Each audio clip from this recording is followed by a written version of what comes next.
एक सुबह की बात है, एक आदमी मेरे पास आया जो मेरे वीडियो रेगुलर देखता था, अब भी देखता है।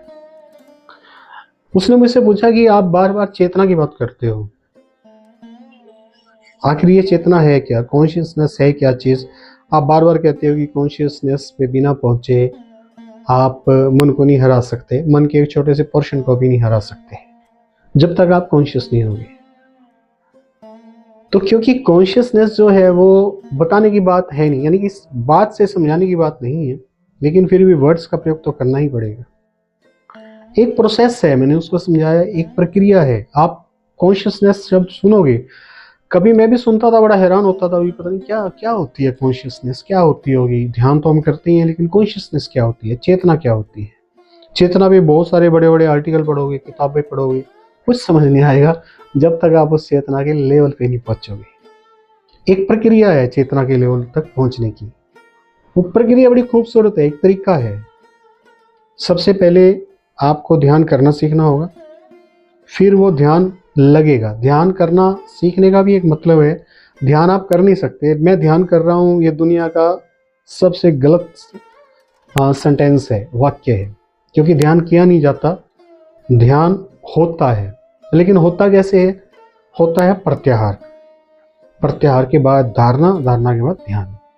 तो हम जो एफर्ट करते हैं वो प्रत्याहार का होता है। फिर भी हम मानते हैं कि मैं ध्यान कर रहा हूँ। नॉर्मल शब्दों में हम इसको बोल सकते हैं कि आई एम मेडिटेटिंग। तो मेडिटेशन आप करेंगे, एकाग्रता प्राप्त होगी। जो धारणा है उसका आप समझ लीजिए नॉर्मल मीनिंग एकाग्रता ही होता है। एकाग्रता आपको हासिल होगी जब एकाग्रता लंबी होगी। एकाग्रता लंबी होगी मतलब एक ही समय में हम एक ही वस्तु पे अधिक समय तक उसको धारण कर पाएंगे, उसको धारणा बोलते हैं। जब धारणा लंबी होगी तो ध्यान घटित होगा। ध्यान जब घटित होगा तो आपको कॉन्शियसनेस की बात समझ आएगी, क्योंकि ध्यान बिना कॉन्शियसनेस को बीच में लिए कभी घटित नहीं होता। और फिर आप कॉन्शियसनेस के एक पॉइंट को समझ जाओगे कि ये कॉन्शियसनेस है और यहाँ से मुझे जीवन को समझना है। पता है जो अष्टावक्र हैं वो बड़ी खास बात कहते हैं कि अचिंत्य का चिंतन क्यों कर रहे हो। यानी कि अगर उनकी नज़र से देखें तो ध्यान करना बेवकूफ़ी है, बेफजूली बात है।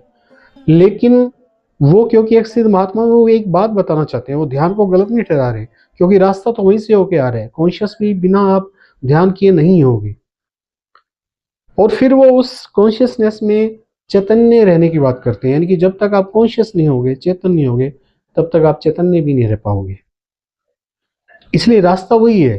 फिर जब आप कॉन्शियसनेस को समझ पाओगे तो फिर अपने माइंड को बड़ी आसानी से हरा पाओगे, ना केवल भौतिक जीवन में बल्कि आध्यात्मिक जीवन में बड़ी आसानी से सफलता आप पा लोगे। ये नियम है जिनको समझना बड़ा जरूरी है। Thank you very much. आपका दिन मंगलमय हो।